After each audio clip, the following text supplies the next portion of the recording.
বন্ধুরা কেমন আছেন সবাই? আশা করি ভালো আছেন। গ্রাফিক্স ডিজাইনের 36 নম্বর ক্লাসে সবাইকে স্বাগতম। আমি মূলত এর আগে দেখিয়েছি ফটোশপে আপনারা কিভাবে ফটোগুলোকে নেবেন সেগুলো আমি দেখিয়েছি। যাই হোক, এখান থেকে আমি একটা ফটোতে ক্লিক করছি। এই ফটোতে ক্লিক করছি আমি। এখন আমি ধরেন এই ফটোতে আমি একটা কাজ করব, সেটা হলো এই ফটোতে আমি একটা ব্যাকগ্রাউন্ড রিমুভ করব। এর জন্য বেশি কিছু করতে হবে না। এটা হচ্ছে লেয়ার প্যানেল। লেয়ার প্যানেল অবশ্যই লাগে। লেয়ারে ছাড়া তো কাজ করা মুশকিল, সেটা ফটোশপ হোক আর ইলাস্ট্রেটর হোক। তো এখান থেকে এই যে এখানে একটা পেন টুল আছে, আপনারা খুঁজে দেখবেন।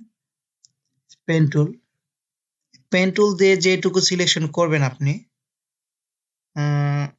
ধরেন কন্ট্রোল অল্টার প্রেস করে মাউসটাকে ড্রাগ করে চাকাটা ঘোরান সামনের দিকে, তাহলে এটা জুম হবে।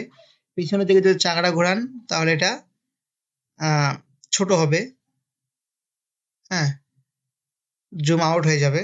আর যদি কন্ট্রোল ধরে যদি প্লাসে চাপ দেন তাহলে এটা জুম হবে, আর মাইনাসে চাপ দিলে এটা জুম আউট হবে। হ্যাঁ, এটা জুম ইন আর এটা জুম আউট। আমি জুম ইন করে নিচ্ছি। এখন ধরুন আমি একটা জায়গা সিলেকশন করি, এইটুকু আমি জায়গা সিলেকশন করলাম, এই যে এইটুকু জায়গা আমি সিলেকশন করেছি। এখন যদি আমি কন্ট্রোল শিফট এন্টার দেই তাহলে এটা আমার সিলেকশন হয়ে গিয়েছে। এখন যদি এইটাকে যদি আমি কন্ট্রোল জে দেই তাহলে এটা একটা কপি হয়ে যাবে। এখানে দেখুন, এখানে একটা কপি হয়ে গিয়েছে। এখন যদি আমি কন্ট্রোল জেড দেই, কন্ট্রোল জেড দিলে এটা আন্ডু হবে, আন্ডু হয়ে ব্যাকে চলে আসবে। আর এটাকে যদি আপনারা এখান থেকে মাস্কিং করেন এইভাবে, তাহলে দেখুন এই জায়গাটা ফাঁকা হয়ে গিয়েছে, ইমেজটা ওখানে নেই। ঠিক আছে, আবার যদি কন্ট্রোল শিফট আই দেন তাহলে সিলেকশনটা দেখুন কোন দিকে হয়ে গিয়েছে, মানে এখান থেকে এই বাহিরে ওর ভিতরের দিকে না, বাহিরের দিকটা সিলেকশন হয়ে গেছে। আবার কন্ট্রোল শিফট আই যদি দেন তাহলে শুধু এটাই সিলেকশন হয়, ভিতরের দিকটা সিলেকশন হয়ে গেছে। তো কন্ট্রোল শিফট আই দিলেন। এখন যদি আপনারা যদি এখান থেকে মাস্কিং করেন, এই যে মাস্কিং এর যে চিহ্নটা আছে এটা যে এখানে দেখুন লেয়ারে অ্যাড মাস্ক লেখা আছে, অল্টার প্রেস করে যদি এখানে মাস্কিং করেন তাহলে দেখুন এটা আমার ব্যাকগ্রাউন্ড রিমুভ হয়ে গিয়েছে। এখন চাইলে এটা আপনারা সেভ করতে পারেন। এখন চাইলে আপনারা এটাকে সেভ করতে পারবেন। এখন ধরেন আপনারা চাচ্ছেন যে এটা আমার ইমেজ, এটার পিছনে আমি আলাদা একটা ব্যাকগ্রাউন্ড দেবো। তার জন্য আপনাদের কি করতে হবে, অনেক সময় অনেকে দেখিয়ে থাকে যেখানে একটা শেপ নিয়ে এখান থেকে টেনে একটা শেপ দিয়ে দেয়। শেপ দিয়ে দেওয়ার পর সেই শেপটাকে আবার তারা পিছনের দিকে দিয়ে দেয়, এভাবে দিয়ে এই যে এখানে একটা ব্যাকগ্রাউন্ড দিয়ে দেয়।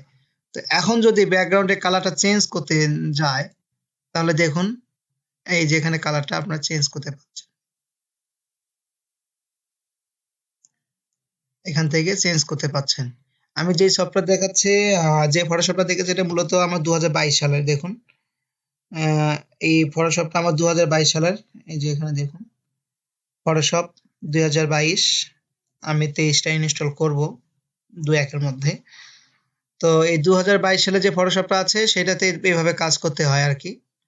আর ব্যাকডেটের যে সফটওয়্যারগুলো আছে ওগুলোতে হচ্ছে আপনার এইভাবে কাজ করা যায়, কোনো সমস্যা নেই। ওগুলোতে এইভাবে রেক্ট্যাঙ্গেল টেনে টেনে এভাবেই কাজ করা যায়। কিন্তু এখানে কিছু কিছু জিনিস আপডেট থাকে, আপডেট সফটওয়্যার তো আপডেট থাকবেই। তো চেষ্টা করবেন আপডেটগুলোই ব্যবহার করার। আর ওসিডে আমরা ভিডিও আসতেছে যে কি আপনার পিসি কেন স্লো হয় এবং কিভাবে সেটাকে ফাস্ট করবেন সেই ভিডিও চলে আসছে। আশা করি সেই ভিডিওটা যদি দেখেন তাহলে আপনাদের অনেক উপকারে লাগবে। ওই ভিডিওটা দেখে নেবেন, যারা যারা আসলে পিসি বা ল্যাপটপ ব্যবহার করেন, খুব উপকারে লাগবে। তো এইটা আরেকটা ভাবে আপনারা ব্যাকগ্রাউন্ড দিতে পারেন, সেটা হলো এখান থেকে যদি এই যে এখানে দেখুন এই যে ক্রিয়েট ফিল নিউ ফিল যে অ্যাডজাস্টমেন্ট লেয়ার আছে, এখানে যদি ক্লিক করেন যে সলিড কালার যদি এখানে আছে, যদি এখান থেকে নেন একটা সলিড কালার তাহলে যে এখান থেকে সলিড কালার চলে আসবে। এখন কি ধরনের কালার নেবেন এখান থেকে কালার সিলেকশন করে দিতে পারেন। দিলেন, এটাকে আপনি নিচের দিকে দিলেন, দেখুন এখানে কালার চলে এসেছে। এখন যদি এখানে যদি আপনারা এই সলিড কালারে ক্লিক করেন, ডাবল ক্লিক, এখান থেকে আপনারা কালার চেঞ্জ করে নিতে পারবেন এবং এখান থেকে দেখে দেখে এভাবে দেখতে পারবেন, ভিউ করতে পারবেন আর কি। এভাবে অ্যাডজাস্ট করে নিতে পারবেন যে কালারটা আপনার কেমন হচ্ছে, কেমন কালার নিলে আপনার অ্যাডজাস্ট হবে, এভাবে নিতে পারবেন। নেওয়ার পর এখানে ধরুন আপনি একটা ইমেজ চাচ্ছেন, পিছনে একটা ইমেজ দেবেন, এর জন্য আপনারা আমি বলেছিলাম প্লেস যে এমবেডেড যে আছে এখানে গিয়ে আপনারা এখান থেকে ধরেন একটা ব্যাকগ্রাউন্ড দিবেন। ধরেন এই ব্যাকগ্রাউন্ডটা দিবেন আপনারা এখানে, এই যে ব্যাকগ্রাউন্ডটা দিলেন এখানে, এখানে দেওয়ার পর এটাকে আপনার টেনে দিবেন এভাবে দিয়ে এটাকে অ্যাডজাস্ট করে দিবেন আপনাদের যেমন দরকার। এইটা হচ্ছে 2022 সাল, যার কারণে আমাকে শিফট প্রেস না করে যদি আমি এটাকে এভাবে টানাটানি করি তাহলে এটা সমানভাবে চারিদিকে বেড়ে যায়। কিন্তু যদি আপনারা ব্যাকডেট ভার্সনে নেন তাহলে অবশ্যই আপনাকে এটাকে, আর যেহেতু এটাকে আবার ধরা হ্যান্ডেল হারিয়ে গেছে, আমি আগে বলেছি কন্ট্রোল কি দিলে এটাকে ধরা যায়, আর সেই ক্ষেত্রে আপনার শিফট প্রেস করে এটাকে এভাবে ছোট বড় করতে আসলে একইভাবে এটাকে চারিদিক থেকে বাড়াতে পারবেন। আর যদি এটা এই 2022 সালে শিফট প্রেস করে করেন, এভাবে যদি ছোট বড় করতে চান তাহলে দেখুন এটাকে এভাবে মানে খুব নির্দিষ্ট সাইজ অনুযায়ী এটাকে করতে পারবেন না। শিফট ছেড়ে দিয়ে যদি কাজ করেন সেক্ষেত্রে এটা চারিদিকে সমানভাবে বেড়ে যাবে।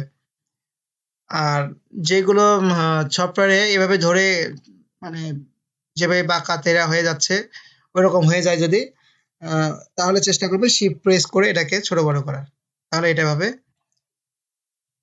মানে একদম নির্দিষ্ট সাইজ অনুযায়ী এটা এখানে পেস্ট হয়ে যাবে। তারপর এটাকে যদি আপনার লেয়ার নিচে দেন, সেই লেয়ারের নিচে দিবেন, সেই লেয়ারটা নিচে সেই ব্যাকগ্রাউন্ডটা বা সেই ইমেজটা থাকবে।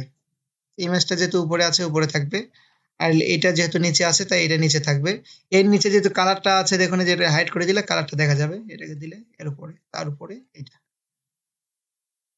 এইখানে যে লেয়ার সিলেকশনের মাধ্যমে সবকিছু করা যায় এখানে আর কি, যেভাবে লেয়ার সিলেকশন করে দিবেন এখান থেকে সেভাবে হবে। যদি এই লেয়ারটা আমি যদি নিচের দিকে দেই, যে এটাকে আমি নিচে দিলাম, তাহলে দেখুন এখানকার সামনের ইমেজটা দেখা যাচ্ছে না, যদিও আছে এখানে, এই যে উপরে দিলে উপরে। তাহলে এইভাবে আপনারা এই ডিজাইনগুলো সরি এই কাজগুলো করতে পারবেন। এখন যদি চান ইমেজটাকে আপনি সেভ করবেন, আপনার ফাইলে যাবেন, ফাইল থেকে এই যে এক্সপোর্ট আছে এখান থেকে এক্সপোর্ট করে সেভ করতে পারবেন। এগুলো পরে দেখাবো, আমি মূলত আগে সেভ অ্যাজ থেকে দেখাবো। সেভ অ্যাজে যাবেন, এখান থেকে সেভ অন ইওর কম্পিউটার, এখানে গেলে এখানে সেভের অপশন পাবেন। আর এখানে যেহেতু সেভে কপিতে ক্লিক করলে মূলত আমার এই পিএনজি জেপিজি গুলো সেভ মানে দেখায় সেভের অপশনগুলো। তো এখান থেকে জেপিজি পিএনজি যেভাবে সেভ করতে চান, এখানে আমি ডেস্কটপে একটা সেভ করছি, এখানে এসে জেপিজি না পিএনজি করবেন সেটা সিলেকশন করে পিএনজি, এটা জেপিজি করে দেওয়ার পর এখান থেকে সেভ করে দিবেন। এখান থেকে সাইজ আপনার কেমন দরকার, হয়তো লার্জ করে দিলেন, ম্যাক্সিমাম লো, যেখানে লক্ষ্য করুন এখানে এটা যদি মিডিয়াম করে দেন, মিডিয়াম লো ম্যাক্সিমাম চেষ্টা করবেন ম্যাক্সিমাম রাখার, তাহলে ডিজাইনটা আর কি ভালো হয়। আর পিএনজিতে সেভ করলে আর ভালো হয়। এই দেখুন আমার ইমেজটা এখানে সেভ হয়ে গেছে, এই যে এইভাবে আপনারা ইমেজটাকে সেভ করতে পারবেন।